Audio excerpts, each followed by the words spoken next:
Brother నమస్తే, మీ పేరు? నా పేరు వినోద్ అండి. నేను బ్యాంక్ ఆఫ్ ఇండియా సీనియర్ మేనేజర్ని. అండ్ ఈరోజు చాలా సంతోషంగా ఉంది. మా బ్యాంక్ కూడా ఇక్కడ ఒక స్థలం అలాట్ అయింది. And we thank Chandrababu Naidu sir, CM sir, and Nara Lokesh గారు అండ్ నిర్మలా సీతారామన్ మేడం. అంటే ఎలా చూడొచ్చు సార్, ఇక్కడ నిర్మలా సీతారామన్ గారు ఏదైతే ఫైనాన్స్ మినిస్టర్ ఉన్నారో ఆవిడతో తీసుకొని శంకుస్థాపన చేయడం ఎలా చూడటం సార్? బ్యాంక్ ఆఫ్ ఇండియా అని చెప్తా ఉన్నారు, ఎలా చూడొచ్చు మనం? ఇది చాలా సపోర్టివ్ సార్, ఎందుకంటే మనకి సెంట్రల్ స్టేటు ఇద్దరు కోఆపరేషన్లో వెళ్తేనే మనకి బెనిఫిట్ ఉంటుంది. అండ్ ఈ క్యాపిటల్ ఖచ్చితంగా సెంట్రల్ సపోర్ట్ అవసరం. అండ్ మా బ్యాంక్స్ కూడా ఇక్కడ రావడం, అండ్ మాకు కూడా ఎంప్లాయ్మెంట్ వైజ్గా ఎవరైతే ఇక్కడ రీజనల్గా వర్క్ చేద్దాం అనుకుంటున్నారో వాళ్ళకు కూడా ఒక మంచి స్కోప్ దొరుకుతుంది. సో వాళ్ళు ఎక్కడెక్కడో ముంబైలోనో ఎక్కడో మహారాష్ట్రలోనో లేదా ఎక్కడ బీహార్లోనో వర్క్ చేయకుండా సో ఇక్కడ రీజనల్ ఆఫీస్ వచ్చి అమరావతి కూడా బాగా డెవలప్ అయితే ఎక్కువ బ్రాంచెస్ వస్తాయి. ఇలా మా బ్యాంకే కాదు, నియర్లీ చాలా బ్యాంకులు ఓపెన్ అవుతున్నాయి అండ్ ఇన్సూరెన్స్ కంపెనీస్ కూడా ఓపెన్ అవుతున్నాయి. సో వాళ్ళకి కూడా మంచి సపోర్ట్ ఉంటుంది, ఎక్కువ స్టాఫ్ వస్తారు, ఎక్కువ వర్క్ మ్యాన్ వస్తారు, అండ్ మనకు కూడా ప్రొడక్టివిటీ పెరిగిద్ది. అండ్ అమరావతి కూడా ఖచ్చితంగా డెవలప్ అవ్వాలి. చంద్రబాబు నాయుడు గారి సపోర్ట్ కానీ మన సెంట్రల్ సపోర్ట్ కానీ అలాగే ఉండాలి. అండ్ బ్యాంక్స్ కూడా మంచి ఫ్లరిష్ అవ్వాలని కోరుకుంటున్నాం సార్. అంటే మీరు ఎలాంటి సేవలు అందించబోతున్నారు ఇక్కడ ఈ ప్రాంత ప్రజలకి? సార్ మా బ్యాంక్ వరకు వచ్చేసరికి ప్రస్తుతానికి కాలేజ్ అనుకుంటున్నారు అండ్ రీజనల్ ఆఫీస్ కూడా అనుకుంటున్నారు. అండ్ మిగతా బ్యాంక్స్ వాళ్ళు కూడా రీజనల్ ఆఫీస్ పెడతారు. అండ్ ఇక్కడికి వచ్చేసరికి వివిధ ప్రాంతాల నుంచి కూడా స్టాఫ్ వచ్చి వర్క్ చేస్తారు. అండ్ అలాగే ప్రజలకు కూడా సర్వీస్ ఇంకా మెరుగైన సర్వీస్ వస్తుంది, ఎందుకంటే స్టాఫ్ ఎక్కువ పెరిగితేనే హ్యూమన్ రిలేషన్ ఎక్కువ పెరిగిద్ది.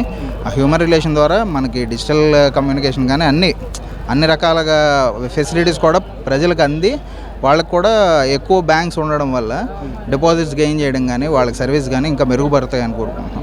సార్ మీరు గతంలో ఎప్పుడన్నా ఇక్కడ అమరావతి మీరు ఎప్పుడన్నా వచ్చారు అసలు? మేము వచ్చాం సార్, మా ఇల్లు కూడా ఇక్కడే తాడేపల్లి దగ్గరే. సో రీజనల్గా మేము రీజనల్ లోకల్ వాళ్ళమే కాబట్టి మేము ఎప్పుడు వస్తూనే ఉంటాం. అండ్ ఇప్పటికి చాలా డెవలప్ అయింది అమరావతి కూడా. అంటే ఏ పరంగా డెవలప్మెంట్ సార్? అండ్ ఇన్ఫ్రాస్ట్రక్చర్ కానీ రోడ్స్ పరంగా కానీ. అండ్ ఇప్పుడు బ్యాంక్స్ ఇనిషియేషన్ జరిగిందంటేనే ఇంకా డెవలప్మెంట్ స్టార్ట్ అయినట్టు. అండ్ ఆల్రెడీ సిఆర్డీ బిల్లు కూడా కట్టారు మనకి. సో నిజంగా ఇది ఒక సపోర్టివ్ డెవలప్మెంట్ ఇది సెంట్రల్కి స్టేట్కి.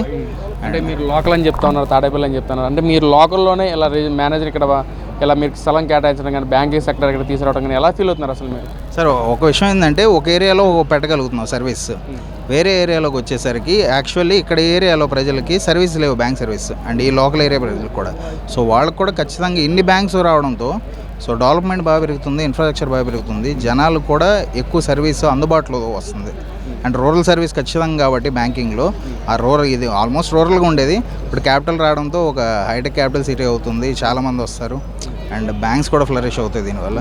సో ఫైనల్గా అయితే ఏదైతే అమరావతిలో డెవలప్మెంట్ చేయట్లేదు, మొత్తం గ్రాఫిక్స్ అని కొంతమంది మాట్లాడుతున్నారు, అలాంటి వారికి మీరు ఎలాంటి సమాధానం చెప్పాలనుకుంటున్నారు అసలు? సార్ మేము బ్యాంక్స్ పరంగా ఉన్నా కాబట్టి పొలిటికల్ స్టేట్మెంట్స్ ఇవ్వలేము ప్రస్తుతానికి.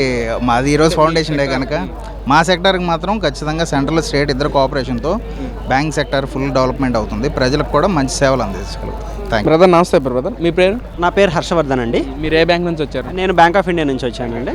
అవును బ్రదర్, ఈ రోజు మీకు బ్యాంకులందరికీ ఒక సెక్టార్ ఇక్కడ శంకుస్థాపన చేయడం స్థలం, దాన్ని కూడా ఫైనాన్స్ మినిస్టర్ నిర్మలా సీతారామన్ తీసుకొచ్చి శంకుస్థాపన ఎలా చూడొచ్చు అంటారు? ఇది చాలా శుభ పరిణామం అండి మన ఆంధ్రప్రదేశ్ స్టేట్కి. అండ్ మరి ముఖ్యంగా అమరావతిలో ఒక 15 బ్యాంకులని మనం ఇక్కడ పెడుతున్నామంటే అది చాలా శుభ పరిణామం బ్యాంక్స్ అన్నిటికీ. అన్ని బ్యాంక్స్ని ఒకే తాటి మీదకి తీసుకొచ్చి దట్లు ఒక మన యూనియన్ మినిస్టర్ నిర్మలా సీతారామన్ గారిని, ఫినాన్స్ మినిస్టర్ గారిని తీసుకొచ్చి ఇలా పెద్ద కార్యక్రమం చేయడం అన్నది చాలా మంచి విషయం. అండ్ ఫ్యూచర్లో కూడా ఈ అమరావతి అన్నది ఒక ఫినాన్షియల్ హబ్గా ఏర్పడాలని చెప్పేసి, అంటే ఏర్పడుతుందని చెప్పేసి నా దృఢ అభిప్రాయం అండి. అంటే మీరు బ్యాంక్ ఆఫ్ ఇండియా అని చెప్తున్నారు, అసలు మీ సేవలు ఎలా ఉండబోతున్నాయి అంటారు అసలు? మా సేవలు చాలా విస్తృతంగా ఉంటుందండి. మేము మెయిన్గా ఏంటంటే ఇక్కడ అంటే మన రాజధాని ఇప్పుడే మొదలవుతుంది కాబట్టి మెయిన్గా మేము ఫోకస్ చేయాలనుకుంటుంది ఏంటంటే మన ఇన్ఫ్రాస్ట్రక్చర్ మీద ఒకటి, అండ్ చుట్టుపక్కల రైతుల అభివృద్ధికి మేము చాలా తోడ్పాట్లు ఇవ్వాలనుకుంటున్నాము. And bank of India almost 130 సంవత్సరాల ఓల్డ్ బ్యాంక్ అండి. మన రాజధానిలో కూడా బలంగా నిలదొక్కుంటుందని చెప్పేసి మేము ఈ సందర్భంగా తెలియజేస్తున్నాం అందరికీ. యువత పరంగా కానీ లేదా వాళ్ళకి ఎలాంటి యువకులు నిరుద్యోగులు ఉంటారు, వాళ్ళకి ఏమైనా జాబ్స్ ఏమైనా కల్పిస్తారా? ప్రత్యక్షంగా అయితే కనుక ఎంప్లాయ్మెంట్ అన్నది ఇది గవర్నమెంట్ బ్యాంక్ కాబట్టి గవర్నమెంట్ జాబ్స్ నుంచి ఎగ్జామ్స్ రావాల్సి ఉంటుంది. పరోక్షంగా అయితే మాత్రం ఖచ్చితంగా అండి ఇప్పుడు మనం ఒక ఐకానిక్ బిల్డింగ్స్ కడుతున్నప్పుడు ఖచ్చితంగా ఎంప్లాయ్మెంట్ అన్నది ఖచ్చితంగా జనరేట్ అవుతుంది. ఎందుకంటే లైక్ దీనికి చాలా క్యాంటీన్స్ కానీ లేకపోతే సెక్యూరిటీ గార్డ్స్ కానీ చాలామంది అవసరం అవుతారు. వాళ్ళందరూ ఖచ్చితంగా పరోక్షంగా అయితే ఖచ్చితంగా ఎంప్లాయ్మెంట్ జరుగుతుందండి. ఇక్కడ నుంచి ఎంత స్థలం కేటాయించారు అసలు మీకు? మాకు 40 సెంట్లు ఇచ్చారండి ఇక్కడ రాజధానిలో బిల్డింగ్ కట్టడానికి. మరొక 80 సెంట్లు సెంట్లు వేరే ప్లేస్లో ఇచ్చారు. అక్కడ మా స్టాఫ్ ట్రైనింగ్ కాలేజ్ కానీ స్టాఫ్ క్వార్టర్స్ కానీ కట్టడానికి మాకు కేటాయించారు. మొత్తం ఎకరం 20 సెంట్లు మాకు ఇవ్వడం జరుగుతుందండి. గతంలో మీరు ఎప్పుడన్నా ఇక్కడ అమరావతికి వచ్చారా మీరు? వచ్చానండి. ఇంతకుముందు నేను హైకోర్టును సందర్శించాను. 2014-19 ఏప్రిల్లో వచ్చానండి. దాని తర్వాత లాస్ట్ 1 ఇయర్ బ్యాక్ కూడా వచ్చాను. బట్ అప్పటికి ఇప్పటికి 1 ఇయర్ అవుతా ఉంది. మరి అప్పటికి ఇప్పుడు ఎలాంటి మార్పులు మీరు గమనించారు మరి? ఇక్కడ లేయింగ్ ఆఫ్ రోడ్స్ అనేది చాలా ఫాస్ట్గా జరుగుతుందండి. అండ్ బ్యూటిఫికేషన్ కూడా చాలా ఫాస్ట్గా చేస్తున్నారు. అండ్ ఇప్పుడు చూస్తే మనం ఇక్కడ సిఆర్డిఏ బిల్డింగ్ అసలు ఇంతకుముందు అది అంటే బ్యారన్ ల్యాండ్ లాగా ఉండేది. ఇప్పుడు మాత్రం అసలు చాలా ఐకానిక్ బిల్డింగ్ లాగా చాలా అద్భుతంగా ఉంది. సో నేను అనుకోవడం ఇంకో 2 ఇయర్స్లో కనుక అంటే ఇదే స్పీడ్లో కొనసాగితే కనుక ఇక్కడ ఫినాన్షియల్ డిస్ట్రిక్ట్ అన్నది ఖచ్చితంగా ఏర్పడిపోతుంది. అమరావతి అన్నది ఒక ఐకానిక్ సిటీ లాగా ఖచ్చితంగా మన భారతదేశంలో నిలిచిపోతుందండి. ఏదైతే అన్ని బ్యాంకులు అనుసంధానం చేసి ఒకే ప్లేస్లో పెట్టడం అసలు ప్రజలందరికీ చాలా సంతోషకరంగా ఉంటుంది అనుకోవచ్చా?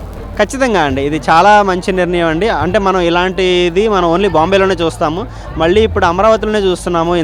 ఇంత పెద్ద అంటే ఒక ఫినాన్షియల్ ఇష్యూస్ అన్ని తీసుకొచ్చి చెప్పడం ఒక దగ్గర పెట్టడం అన్నది చాలా మంచి అభిప్రాయం. చంద్రబాబు గారు చేసిన మంచి నిర్ణయం కూడా ఇది. సార్ నమస్తే సార్, మీ పేరండి? నా పేరు సతీష్ అండి. నేను బ్యాంక్ నుంచి కెనరా బ్యాంక్ కెనరా బ్యాంక్ నుంచి వచ్చానండి. సార్ ఎలా ఉంది సార్? అంటే ఈ రోజున ఇంత పెద్ద డెసిషన్ తీసుకుంటాం, బ్యాంకులు మొత్తం ఒకే చోట ప్లేస్లో శంకుస్థాపన చేయటం ఎలా చూడొచ్చు అంటారు? సార్ ఇక్కడ 15 బ్యాంకులు ఎవరైతే జాతీయ బ్యాంకులు దేశ ఆర్థిక వ్యవస్థలో ఒక కీలక భూమిక పోషిస్తున్నటువంటి బ్యాంకులన్నీ వాటి యొక్క ఆంధ్రప్రదేశ్ తాలూకు అడ్మినిస్ట్రేటివ్ ఆఫీసెస్ అన్నీ ఇక్కడే పెట్టేసి ఒక కేంద్రీకృత వ్యవస్థలాగా అలాగే అందరినీ ఒకే దగ్గర కంట్రోల్ చేసుకునే విధంగా కోఆర్డినేట్ చేసుకునే విధంగా ఒకరు ఒక బ్యాంక్ ఒక దగ్గర ఉండడం, ఆఫీస్ ఇంకొక దగ్గర ఉండడం, ఈ విధంగా నిర్ణయాలు తీసుకోవడంలో కానీ కలిసికట్టుగా ఉండడంలో కానీ కొంచెం జాప్యం జరిగే అవకాశం ఉంటుంది. కానీ 15 బ్యాంకుల యొక్క కార్యకలాపాలు, దాని తాలూకు ఇన్సూరెన్స్ కంపెనీలు, అలాగే నాబార్డ్, ఇదంతా ఒక ఆర్థిక వ్యవస్థకు మూలమైనటువంటి విభాగాలన్నీ ఒకే దగ్గర ఉన్నప్పుడు మన ముఖ్యమంత్రికి కానీ ఆంధ్రప్రదేశ్ గవర్నమెంట్ కానీ నిర్ణయాలు తీసుకున్నప్పుడు సులభంగా ఉంటుంది. వాటిని కోఆర్డినేట్ చేసుకోవడం, అలాగే కంట్రోల్ చేసుకోవడం, అలాగే నిర్ణయాలు తీసుకొని వాటిని ఆచరణలో పెట్టడానికి కూడా చాలా ఈజీగా ఉంటుందని మేము నమ్ముతున్నాం. సార్ మరి మీరు కెనరా బ్యాంక్ నుంచి వచ్చారంటున్నారు కదా, అసలు కెనరా బ్యాంక్ అసలు ఎలా ఉంటుంది అంటారు? అంటే ఇక్కడ సేవలు ఎలా చేయబోతున్నారు మీరు? మా యొక్క విజయవాడ సంబంధించినటువంటి సర్కిల్ ఆఫీస్ అంటారు, అలాగే రీజనల్ ఆఫీస్ అంటారు, అలాగే అమరావతికి తాలూకు ఒక రీజనల్ ఆఫీస్ కూడా ఓపెన్ చేయబోతున్నారని చెప్పేసి మా ఎండీ గారు కానీ అడ్మినిస్ట్రేటివ్ ఆఫీస్ కానీ చెప్పారు. సో దాని యొక్క ఆఫీసులన్నీ ఇక్కడ కేంద్రీకృతం చేసే యోచనలో ఉన్నారు. అంటే ప్రత్యక్షంగానే పరోక్షంగానే ఇక్కడ ఎలా జాబ్స్ ఎలా ఉంటాయి సార్ అసలు? అండి ఇప్పుడు ఎట్లాగో ఈ విధమైనటువంటి ఒక కేంద్రీకృత వ్యవస్థలో ఉన్నటువంటి ఈ రకమైనటువంటి ఈ ప్లాట్ఫామ్ మీద చాలామందికి ఉద్యోగ అవకాశాలు కూడా లభిస్తాయి. ఇదంతా కూడా ఒక రకమైనటువంటి డెవలప్మెంట్ యాక్టివిటీ కిందకే వస్తుందండి. అంటే గవర్నమెంట్ నుంచి మీకు ఎలాంటి భరోసా కల్పించారు సార్ అసలు? గవర్నమెంట్ ల్యాండ్ ఇచ్చారండి, అంతకుమించి ఇంకేం కావాలి చెప్పండి.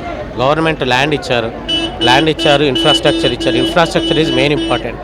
అంతా కలిసి ముఖ్యమంత్రులు ఇక్కడే ఉంటారు, అడ్మినిస్ట్రేటివ్ ఇక్కడే ఉంటుంది, సెక్రటరీ ఇక్కడే ఉంటుంది, సెక్రటేరియట్ ఇక్కడే ఉంటుంది, బ్యాంకులు ఇక్కడే ఉంటాయి, నిర్ణయాలు తీసుకునే వ్యవస్థలన్నీ ఒకే దగ్గర ఉంటాయి. వాళ్ళు ఇంత ల్యాండ్ ఇవ్వడం అనేది చాలా ప్రతి బ్యాంకుకు ఒక అదృష్టం లాంటిది.